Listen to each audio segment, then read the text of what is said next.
नवरी मुलीची आई आणि माझी मैत्रीण तिच्या आग्रहाखातर आज मी रुखवताचे महत्त्व सांगणार आहे. महाराष्ट्रीयन लग्नात रुखवताचे टेबल हा लग्नाचा एक अविभाज्य घटक असतो. रिजन वाईज रुखवताच्या वस्तू, खायचे पदार्थ वेगवेगळे असतात. पूर्वीच्या काळी किंवा आजही नवऱ्या मुलीमध्ये जे काही कला असतील, जसे विणकाम, भरतकाम, हस्तकला, त्या वस्तूचे इथे एक प्रकारे प्रदर्शन केले जाते. गोड पदार्थ, करंजी, लाडू यावर शुभविवाह किंवा नवरा नवरीचे नाव लिहून छान डेकोरेट केले जाते.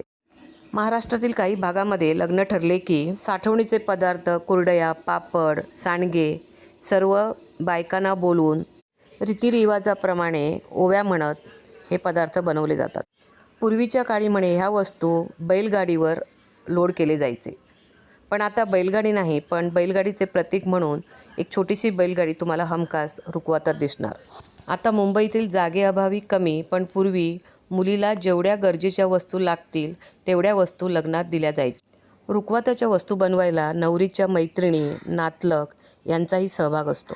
लग्न समारंभ आटपल्यानंतर मेन मजा इथे असते. हे रुखवत नवऱ्या मुलाच्या घरच्यांनी उचलायच्या अगोदर सर्व करवल्या एक स्पेसिफिक अमाऊंट नवऱ्या मुलाकडून मागतात. नवरा मुलगा जेवढे करवल्या बोलतील तेवढे अमाऊंट त्यांना देतो व नंतर हे रुखवत त्याचे साहित्य नवऱ्या मुलाच्या घरी म्हणजे नवरीच्या सासरी रवाना होतं. धन्यवाद.